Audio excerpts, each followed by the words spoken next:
வெற்றி கழகத்தின் கொடியை நடிகர் சவுந்தரராஜா மதுரை மீனாட்சி அம்மன் கோயிலில் வைத்து வழிபாடு செய்தார். சென்னையில் தமிழக வெற்றி கழகத்தின் கொடியை அக்கட்சி தலைவர் விஜய் அறிமுகப்படுத்தினார். இதனை தமிழகத்தின் பல்வேறு பகுதிகளில் உள்ள தொண்டர்கள் கொண்டாடி வருகின்றனர். இந்நிலையில் திரைப்பட நடிகர் சவுந்தரராஜா மீனாட்சி அம்மன் கோயிலில் வைத்து வழிபாடு செய்தார். தொடர்ந்து பூஜை செய்யப்பட்ட கொடியை விஜயிடம் வழங்க உள்ளதாகவும் சவுந்தரராஜா தெரிவித்தார்.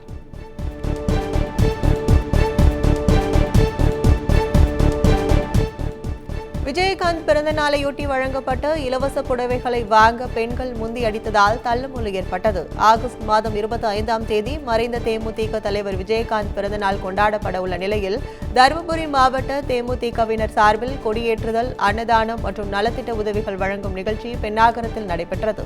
இந்த நிகழ்ச்சியில் விஜயகாந்த் மகன் விஜய பிரபாகரன் கலந்து கொண்டு அன்னதானம் வழங்கினார். இதை அடுத்து அவர் வழங்கிய புடவைகளை வாங்க பெண்கள் முந்தி அடித்தனர். இதனால் தள்ளுமுள்ளு ஏற்பட்டு பெண்கள் சிலர் கீழே விழுந்தனர். இதனால் அங்கு சிறிது பரபரப்பு ஏற்பட்டது.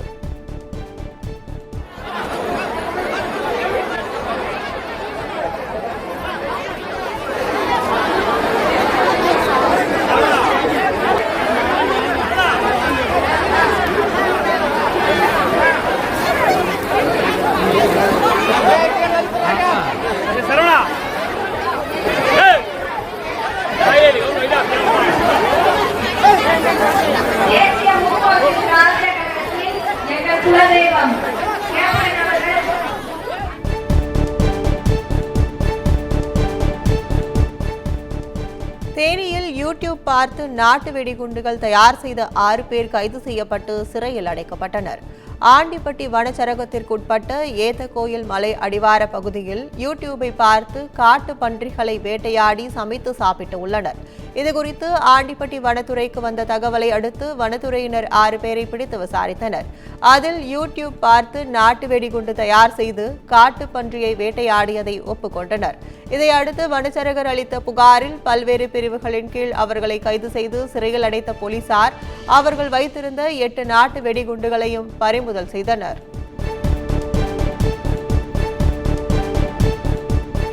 ராமநாதபுரத்தில் வண்ண வண்ண நிறங்களில் சுற்றுச்சூழலுக்கு உகந்த விநாயகர் சிலைகள் தயாரிக்கும் பணி மும்முரமாக நடைபெற்று வருகிறது.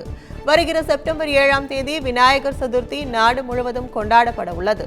இதனையொட்டி சிலைகள் தயாரிக்கும் பணிகளும் விறுவிறுப்பாக நடைபெற்று வருகிறது. இதனிடையே ராமநாதபுரம், ரெகுநாதபுரத்தில் விநாயகர் சதுர்த்தி விழாவை முன்னிட்டு நூற்றுக்கணக்கான விநாயகர் சிலைகள் தயார் செய்யப்பட்டு வருகின்றன. குறிப்பாக மரக்கூழ், மரவள்ளி கிழங்கு மாவு, பேப்பர் ஆகியவற்றை கொண்டு எளிதில் கரைந்து மீன்களுக்கு இரையாகும் வகையில் சுற்றுச்சூழலுக்கு ஏற்ப தயார் செய்யப்பட்டு வருகிறது.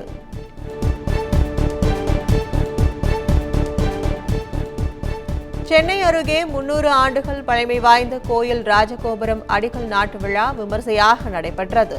மதுரவாயல் ஆலப்பாக்கத்தில் 300 ஆண்டுகள் பழமை வாய்ந்த கெங்கையம்மன் கோயில் உள்ளது. இந்த கோயில் பழமை அடைந்திருப்பதால் அதனை புதுப்பிக்க கோயில் நிர்வாகம் மற்றும் ஊர் மக்கள் முடிவு செய்தனர். அத்துடன் 5 நிலை கொண்ட ராஜகோபுரம் அமைக்கவும் முடிவு செய்யப்பட்டது. இதைத் தொடர்ந்து கோயில் அறங்காவல் நிர்வாகிகள் தலைமையில் அடிக்கல் நாட்டு விழா வெகு விமர்சையாக நடைபெற்றது. இந்நிகழ்வில் திரளான பக்தர்கள் கலந்து கொண்டனர். அவர்களுக்கு அன்னதானம் வழங்கப்பட்டது.